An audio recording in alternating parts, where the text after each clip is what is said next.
Rien ne perturbe le sage, car il s'adapte à ceux qui arrivent et ne résiste pas à la réalité. La perturbation et l'inquiétude sont des sensations qui s'emparent de presque chacun de nous aujourd'hui.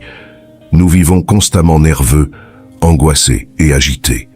Et un profond sentiment d'oppression inonde notre âme et nous empêche de vivre avec sérénité, plénitude et bonheur. Épictète disait « L'inquiétude est la conséquence naturelle de se concentrer sur des choses qui sont hors de notre contrôle. » Marc Aurèle, qui était rien de moins qu'un empereur romain et avait un nombre infini de grands et graves problèmes à résoudre, disait « La tranquillité de l'esprit est un joyau rare et précieux que nous devons toujours chercher à conserver. » Pour le stoïcisme, atteindre la sérénité d'esprit ou ataraxie est l'un des piliers fondamentaux du véritable bonheur. La tranquillité de l'âme face à toutes circonstances de la vie est pour eux une voie directe vers une existence pleine et authentique. C'est pourquoi, dans cette vidéo, je vais essayer de t'aider à poursuivre ce précieux calme d'esprit pour que tu puisses être plus heureux. Pour cela, je vais d'abord t'expliquer en quoi consiste la sérénité stoïcienne et pourquoi elle est si précieuse. Ensuite, je te donnerai 8 conseils pour marcher vers elle avec fermeté et assurance. Avant de commencer, je te serai reconnaissant de mettre un j'aime à la vidéo, car ainsi tu m'aides à faire en sorte que cette philosophie atteigne plus de personnes. Si tu ne veux manquer aucune vidéo, abonne-toi et clique sur la cloche. Le stoïcisme peut être représenté comme un triangle. Aux 3 sommets du triangle stoïcien se trouvent la vertu, le bonheur et la sérénité. Les 3 sont inséparables et sont les conditions fondamentales de toute existence pleine et authentique. Dans d'autres vidéos, nous avons beaucoup parlé de la vertu et du bonheur, et maintenant, nous allons approfondir la doctrine stoïcienne sur la sérénité. La sérénité est la disposition de l'âme qui se montre tranquille, imperturbable et en paix face à toutes circonstances de la vie. Pour un stoïcien, l'inquiétude et la perturbation lui sont contraires et brisent le triangle stoïcien, de sorte qu'elles sont le résultat d'un mauvais exercice de la vertu et conduisent donc au malheur. La sérénité ou ataraxie est comme un phare qui nous guide vers le calme au milieu de la tempête.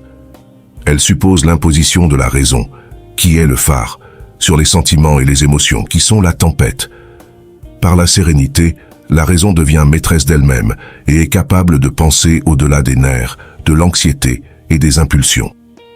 Ainsi, quand nous sommes capables de contrôler notre inquiétude, nous nous réconcilions avec notre nature humaine, dont l'attribut principal est la pensée rationnelle, et nous nous éloignons des animaux, caractérisés par des impulsions irrationnelles. De cette manière, lorsque nous atteignons la sérénité, nous entrons dans une mer de calme et de tranquillité, éloignés de la tempête des passions et enveloppés dans une aura de quiétude et de paix. Comme tu l'auras sans doute deviné, atteindre la sérénité stoïcienne repose sur 2 piliers fondamentaux que nous avons déjà abordés dans cette chaîne. La dichotomie du contrôle et la doctrine de l'amour fati. Lorsque nous cherchons la sérénité, la dichotomie du contrôle nous aide à identifier ce qui est en notre pouvoir et ce qui ne l'est pas. De cette manière, nous nous décidons à résoudre vertueusement les choses qui sont sous notre contrôle et à accepter les choses qui ne le sont pas sans nous en inquiéter, précisément parce que nous ne pouvons pas les contrôler. Quelle sérénité ou tranquillité plus grande peut-il y avoir que celle qui sait qu'elle a fait ce qui est possible et a laissé partir ce qui est impossible? Pourquoi être inquiet si nous avons changé ce que nous pouvions changer et ce que nous ne pouvons pas changer ne nous affecte pas? C'est pourquoi la dichotomie du contrôle est si étroitement liée à la doctrine de l'amour fati. Nous devons accepter notre destin et l'aimer tel qu'il est, en agissant vertueusement sur ce qui est sous notre contrôle et en acceptant ce qui ne l'est pas, car tout cela forme notre vie, qui est le meilleur cadeau qui puisse nous être fait pour atteindre la vertu et le bonheur. Lorsque nous pratiquons la vertu et contrôlons la dichotomie du contrôle et la doctrine de l'amour fati, la raison règne sur les impulsions et la sérénité s'impose sur l'inquiétude dans toutes circonstances de la vie.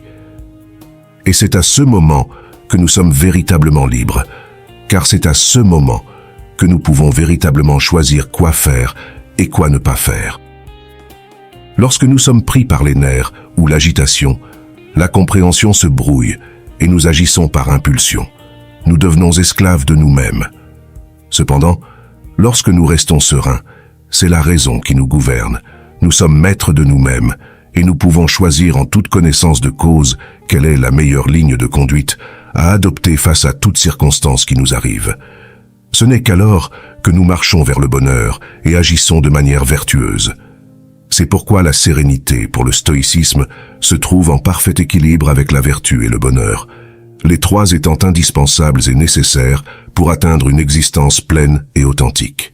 Tu penses sûrement que la sérénité stoïcienne est un état spirituel admirable et précieux, mais néanmoins très difficile ou impossible à atteindre.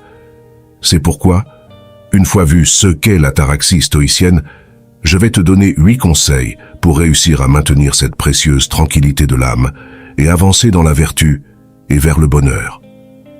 1. Sois maître de ta respiration. Dans les moments d'inquiétude et de perturbation, notre esprit s'embrouille et nous ne pouvons pas penser clairement.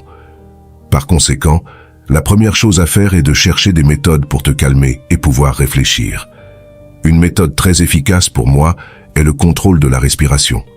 Assieds-toi ou allonge-toi, ferme les yeux et commence à respirer profondément. Inspire par le nez, fais descendre l'air jusqu'au ventre et expire par la bouche. Concentre-toi uniquement là-dessus et répète autant de fois que nécessaire jusqu'à ce que tu sentes que, même si le problème n'a pas disparu, au moins tu peux le voir plus clairement. 2. Analyser les problèmes. Une fois que tu peux penser clairement, visualise le problème qui te préoccupe. Nous ne pouvons pas essayer de résoudre quelque chose si nous ne savons pas ce qu'est ce quelque chose que nous voulons résoudre. D'où vient ton problème? Est-ce causé par quelqu'un? Quelles en sont les répercussions? Y a-t-il une solution? Il peut être très utile ici de demander conseil aux autres. Leur vision et leur perspective de notre problème peuvent nous aider à mieux le comprendre et même à le relativiser, à lui donner moins d'importance et à trouver une solution. 3. Appliquer la dichotomie du contrôle. Maintenant que tu connais la nature du problème, visualise ce qui est sous ton contrôle et ce qui ne l'est pas. Si tu peux faire quelque chose, pourquoi t'inquiéter si cela a une solution?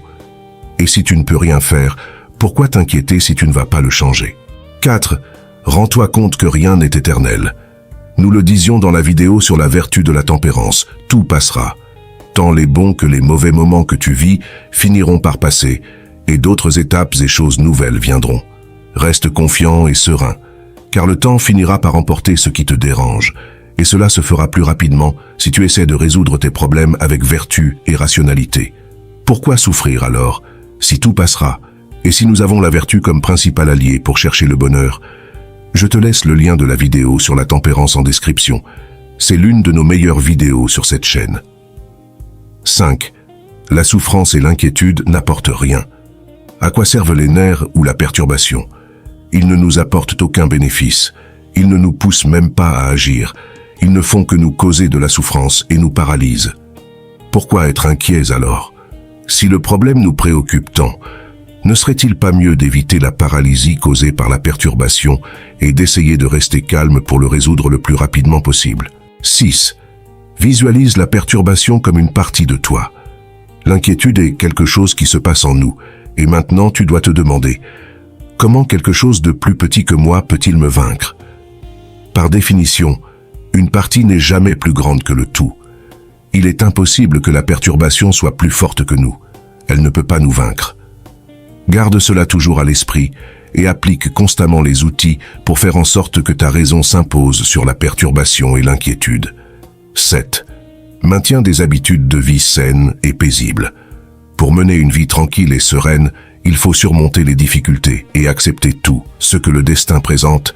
Il est nécessaire d'avoir des habitudes de vie qui nous induisent à la paix et à la tranquillité. Comment quelqu'un qui se livre au vice et mène une vie chaotique, hédoniste et désordonnée peut-il atteindre la sérénité? Discipline-toi pour prendre soin au maximum de ces 5 choses. Le repos, l'exercice, la méditation, la lecture et l'alimentation. Ce sont les piliers fondamentaux et incontournables qui nourrissent notre corps et dont notre âme se nourrit pour pouvoir pratiquer la vertu, embrasser la sérénité et atteindre le bonheur. 8. Réalise que la sérénité est une lumière pour toi et pour les autres. Nous le disions au début, la sérénité est le phare qui nous guide vers le calme au milieu de la tempête. La tranquillité en toutes circonstances de la vie nous rend plus vertueux et plus heureux. Mais pas seulement cela. Elle peut aussi rendre les autres plus vertueux et plus heureux. Lorsque nous sommes agités et nerveux, nous transmettons notre inquiétude aux autres et contribuons à les priver du bien, du calme et du bonheur. Au contraire, lorsque nous régnons en paix, nous contribuons à ce que la paix règne aussi chez les personnes que nous aimons. Nous devenons un exemple à suivre et pouvons contribuer à rendre leur existence beaucoup plus heureuse, pleine et authentique. Pour finir, j'aimerais partager avec toi plusieurs citations stoïciennes sur la sérénité. Sénèque disait « Le bonheur et la sérénité sont atteints lorsque l'on vit en accord avec la nature et la raison. » Épictète écrivait « Nous ne pouvons pas choisir nos circonstances extérieures, mais nous pouvons toujours choisir comment y répondre. » Et Marc Aurèle ajouterait « Rien ne perturbe le sage, car il s'adapte à ce qui arrive et ne résiste pas à la réalité. » Que penses-tu de la doctrine stoïcienne sur la sérénité? Quelles sont les méthodes que tu utilises pour garder ton calme? Y a-t-il quelque chose qui te maintient inquiet et que tu ne parviens pas à contrôler? J'attends ta réponse dans les commentaires. J'espère avoir pu contribuer à ce que tu puisses atteindre la sérénité et en fin de compte, à ce que tu sois plus heureux. Ce n'est pas un chemin facile, mais la récompense est la plus grande que l'on puisse recevoir. La vie vertueuse et pleine. Ne te rends pas et lutte jour après jour pour que ta raison parvienne à dominer tes impulsions et émotions. Je te laisse ici 2 vidéos pleines de sagesse stoïcienne que tu aimeras sûrement. À la prochaine.